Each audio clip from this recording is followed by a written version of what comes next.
Hello everyone, once again welcome to my YouTube channel target bear. So friends, आज हम बात करने वाले हैं नॉलेज एंड करिकुलम का एक नया टॉपिक, सांख्य फ़िलॉसफ़ी। सांख्य फ़िलॉसफ़ी थोड़ा सा कॉम्प्लिकेटेड है, लेकिन आप एक बार समझेंगे तो ज़्यादा कुछ मुश्किल है नहीं, आपको समझ में आ जाएगा। बुक्स में अगर आप पढ़ेंगे तो कभी कभी थोड़ा सा, क्योंकि बहुत ज़्यादा वास्ट मटीरियल दिया रहता है बुक्स में, तो उसमें पढ़ने में थोड़ा सा कभी कभी डिफ़िकल्ट लगता है। तो इसलिए मैंने कोशिश की कि इजी से इजी वे में किस तरह से आप लोगों को समझाया जाए। और हमारे इंडियंस की ये सबसे पुरानी फ़िलॉसफ़ी है जो सेज कपिला ने दी थी, तो ये सभी के लिए जानना भी बहुत ज़रूरी है। तो आइए जल्दी से स्टार्ट करते हैं, let's start. First of all देख लेते हैं सांख्य फ़िलॉसफ़ी होती क्या है। Samkhya is one of the most prominent and one of the oldest of Indian philosophies. सबसे पुरानी फ़िलॉसफ़ी अगर हम बोलें तो वो है Samkhya philosophy. Great sage Kapila was the founder of Samkhya philosophy, जो सेज कपिला जी ने दी थी सांख्य फ़िलॉसफ़ी। अच्छा, इसका मतलब क्या होता है सांख्य का? It is based on the Sanskrit word Sankhya which means number. ठीक है, नंबर भी बोलते हैं इसको। और एक और मीनिंग है उसका, वो है ट्रू नॉलेज। ठीक है, वो अभी आगे पढ़ेंगे हम। All of creation stems from the two facets of Samkhya, Purusha and प्रकृति। ठीक है, इन्हीं दोनों पे बेस्ड है अकॉर्डिंग टू सांख्य फिलॉसफी। हमारा जो पूरा ये ब्रह्मांड है, इसका जो मेन जो मूल है वो है पुरुषा। पुरुषा क्या है?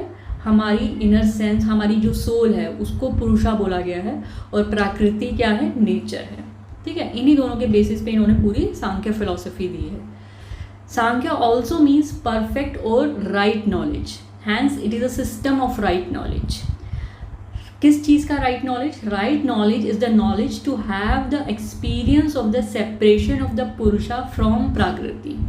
अभी सांख्य फिलॉसफी क्या कहती है कि आपका जो इनर सोल है, आप उसको, जो आपके बाहर की दुनिया है, जो भी आपके वर्ल्डली चीज़ें हैं, जो भी आपके रिश्ते हैं, जो भी आपकी ईगो है, आपका अफेक्शन है, लव है, हेट है, एंगर है, उन सब चीज़ों से आप मुक्त होके अपने इनर सोल को पहचानो।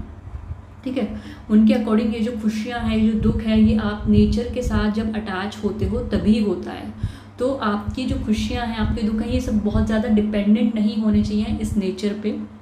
तो आपको अलग होना है, आपको अपना डिटैच करना है इन वर्ल्डली मैटर्स से, और अपने अंदर ही आपको एक जो आपके अंदर की जो सोल है उसी में आपको पहचानना है, और उसी में आपको खुशी दुख जो भी है वो आपके अंदर ही है। बाहर वाले मैटर को इतना आपको अटैच नहीं होना है। तो ये एक मूल मंत्र है सांख्य फिलॉसफी का।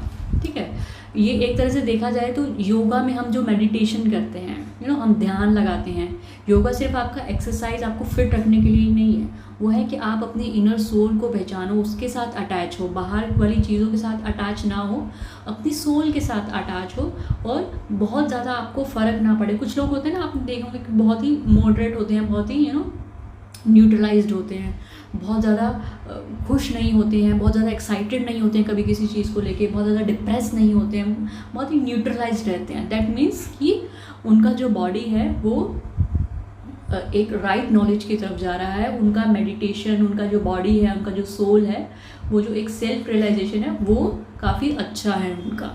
ठीक है, अभी आगे और पढ़ेंगे इसको हम। Samkhya is primarily concern with the 25 categories of तत्वास।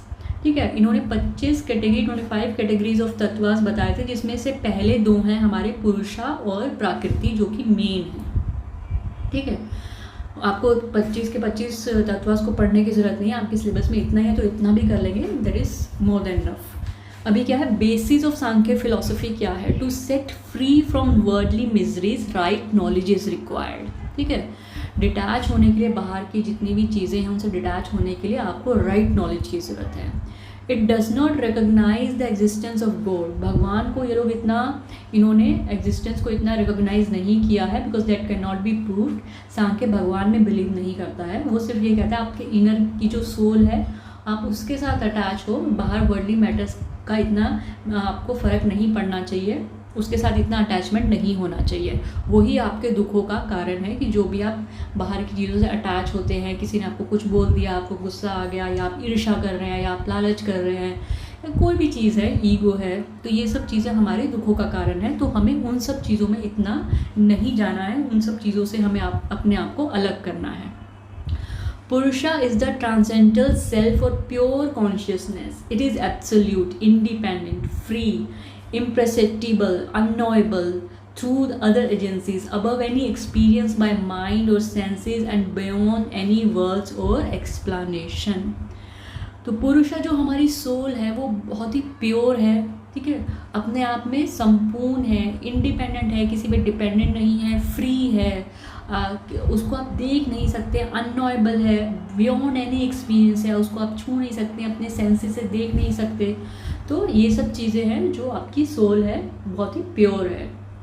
It remains pure non attributive consciousness. Purusha is neither produced nor does it produce. ये क्या कहते हैं सांख्य फिलॉसफी, कि जो आपकी सोल है ना तो उसको किसी ने बनाया है, ना वो किसी को बना सकती है। पुरुषा is neither produced nor does it produce, ठीक है, ये सांख्य फिलॉसफी कहती है। वो बिल्कुल ही प्योर है, लेकिन जब वो इस नेचर में आती है, जब वो इस आपकी ह्यूमन बॉडी के अंदर आई है, उसके बाद ये नेचर के साथ जब अटैच होती है, अपने आसपास के लोगों के साथ अटैच होती है, तो उसके बाद फिर वो सब चीज़ें, बाकी के जो तत्वाज हैं वो हमारे अंदर आने लगते हैं।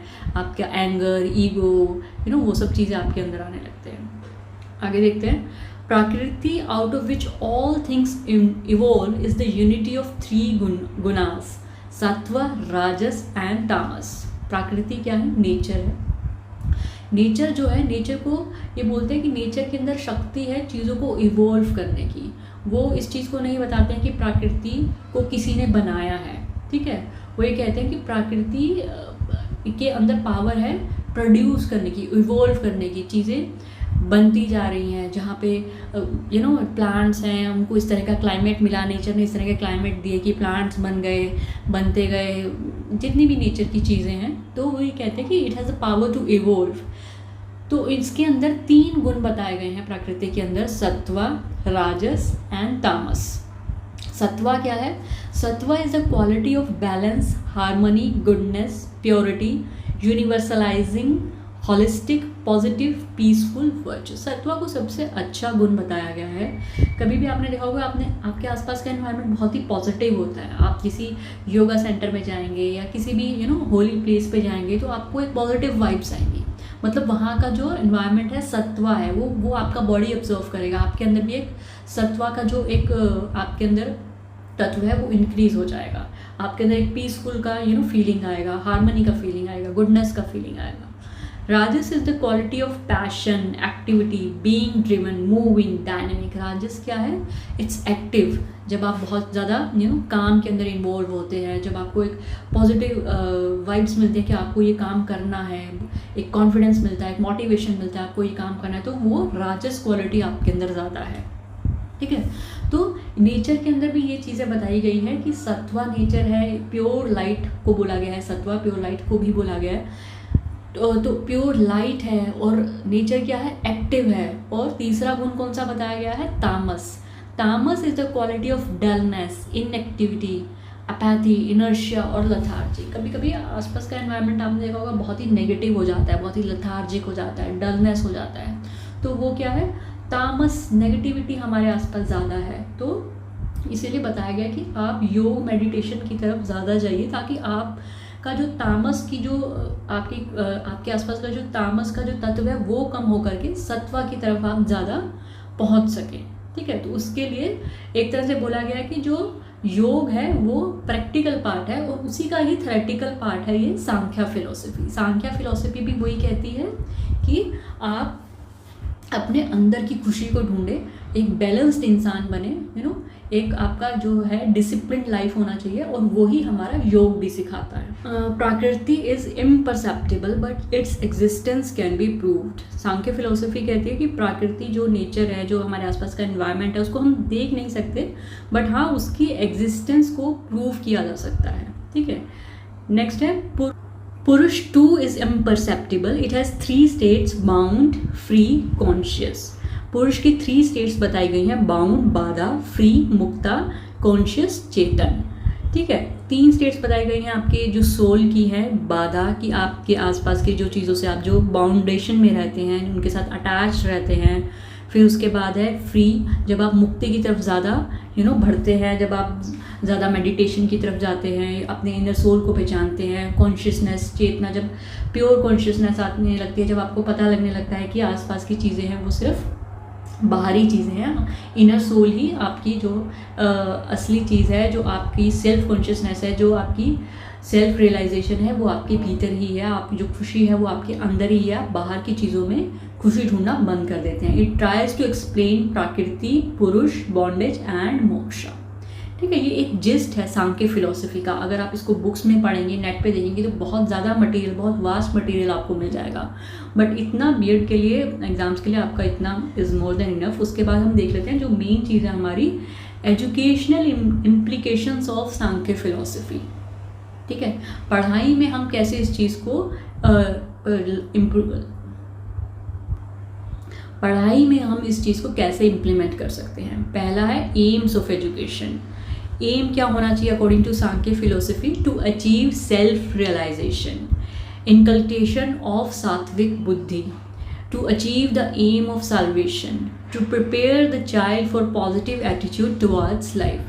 ठीक है, वही चीज़ें हैं जो आपको बताई गई हैं। अपने भीतर की अपनी सोल को पहचानना, सेल्फ रियलाइजेशन करना, अपनी खुद की पहचान करना, सात्विक बुद्धि, अच्छी चीज़ों में अपना ध्यान लगाना, एम ऑफ सैल्वेशन, बाहर वाली वर्ल्डली मैटर से अपना डिटैच करके अपने अंदर अपने सोल के साथ अटैचमेंट करना, to prepare the child for positive attitude towards life, preparing students for acquiring different skills needed in life, to lay emphasis on character building। ठीक है, बच्चों की कैरेक्टर बिल्डिंग, उनके अच्छे स्किल्स की तरफ, उनकी पॉजिटिव वाइब्स की तरफ, उनकी मेडिटेशन की तरफ, इन सब चीज़ों की तरफ हम स्टूडेंट्स को ज़्यादा फोर्स करते हैं, उनको थोड़ा मोटिवेट करते हैं। Curriculum is a means for achieving the aims of education. It should be according to the different stages of human life. इनके अकॉर्डिंग करिकुलम कैसा बनाया गया है? चाइल्डहुड में कैसा होना चाहिए बच्चे का curriculum? During childhood the children learn through his sense organs. Initially children acquire knowledge through his environment. Subjects like maths, language, social subjects should be taught in curriculum. शुरू में क्या है, बच्चा अपने सेंस ऑर्गन से, अपने आसपास के एनवायरनमेंट से, इन सब चीज़ों से सीखता है। तो जो हमारे बेसिक सब्जेक्ट्स हैं, मैथमेटिक्स, लैंग्वेज, ईवीएस, जो अपने आसपास के चीज़ों से जो हम उनको उदाहरण देके सिखा सके, उस तरह की चीज़ें करिकुलम में होनी चाहिए। उसके बाद in development stage, at this stage concept of self is fully developed during adolescence. जब तक एडोलेसेंस में आता है बच्चा, उसके बाद आपके डिफ़िकल्ट सब्जेक्ट्स आ जाते हैं, जो बेसिकली होता भी है, यूजुअली ऐसा ही होता है स्कूल्स में। उसके बाद जब बच्चा थोड़ा बड़ा हो जाता है तो फिज़िक्स, केमिस्ट्री, लिटरेचर, आर्ट्स, इन सब चीज़ों पे जोर दिया जाता है। उसके बाद मेथड्स ऑफ टीचिंग कैसे होने चाहिए according to Samkhya philosophy? There are 6 methods of acquiring knowledge. पहला है perception, knowledge through senses, perception, project method और प्रॉब्लम सॉल्विंग मेथड। ये कुछ मेथड्स दिए इन्होंने जो कि होने चाहिए इनके अकॉर्डिंग। ठीक है, नॉलेज थ्रू हमारे सेंसेस के थ्रू, परसेप्शंस के through, project method, problem solving, जो कि हमने पहले भी कई बार पढ़े हुए हैं। इन सब मेथड को सांख्य फिलोसफी कहता है कि इन सब मेथड्स के थ्रू पढ़ाया जाना चाहिए। उसके बाद है inference, drawing conclusion from some previous knowledge of experience. ठीक है, बच्चों को जो पुरानी नॉलेज है, पहले की नॉलेज है, उससे ही बच्चों को आगे और सिखाना। Comparison method, we teach and learn by comparison method, whether it's good और बैड, राइट और रॉन्ग। ठीक है, कंपैरिजन करके बच्चों को सिखाना। Verbal testimony method, knowledge by hearing और ट्रुथ लर्न फ्रॉम अदर्स। ठीक है, बाय हियरिंग, अपने लेक्चर मेथड से, टीचर से, या अपने सहपाठियों से, दूसरे बच्चों से सुन के, उनके एक्सपीरियंसेस सुन के चीज़ों को सीखना। Word method, knowledge receive from books और any text material through any media. ठीक है, मतलब किसी भी टेक्स्ट के थ्रू, बुक्स के फॉर्म में हो सकता है, टेक्स्ट की फॉर्म में हो सकता है, या किसी मीडिया की फॉर्म में हो सकता है, वहाँ से नॉलेज एक्वायर करना। डिसिप्लिन के लिए क्या कहती है Samkhya philosophy? Samkhya philosophy also emphasises on discipline. Discipline होना चाहिए बच्चों में, ये कहती है Samkhya philosophy. It include speaking truth, practice of non violence, self study, cleanliness. ये सब चीज़ें कहती है कि ज़रूर होनी चाहिए, तभी आपके अंदर का एक आपके अंदर का एक डिसिप्लिन आएगा। अब ताकि बच्चा सच बोले, नॉन वायलेंस की तरफ पहुँचे, अपने आसपास सफाई रखे, सेल्फ स्टडी कर सके, तो सेल्फ डिसिप्लिन की तरफ ज़्यादा जोर देते हैं। ठीक है। Role of the teacher, teacher should have thorough knowledge of Prakriti and Purusha. According to this knowledge, a teacher who is capable of imparting right knowledge and satisfy the curiosity of students is a teacher in real sense. ठीक है। According to Sankhya philosophy, जो teacher है वो खुद ही एक role model होना चाहिए ताकि वो बच्चों को सिखा सके कि किस तरह से उनको चीज़ों को इम्प्लीमेंट करना है, किस तरह से वो उन बच्चों की जितनी भी क्यूरियोसिटी है, बच्चों को जितने भी सवाल हैं उनको वो अच्छे से बता सके, उनको समझा सके, उनको उनके जो भी क्वारीज है उनको सेटिस्फाई कर सके। ठीक है। वही टीचर सही मायने में सही टीचर माना गया अकॉर्डिंग टू सांख्य फिलॉसफी। ठीक है। तो ये था जिस सांख्य फिलॉसफी का। इसके अलावा भी अगर आप कुछ और एक्स्ट्रा मटेरियल पढ़ना चाहते हैं तो आपको बुक्स में, इंटरनेट में और भी काफ़ी मटेरियल मिल जाएगा, बट बीएड के लिए आप इतना पढ़ लेंगे तो इससे ज़्यादा कुछ दिया नहीं हुआ है। मेन जिस्ट आपका यही है।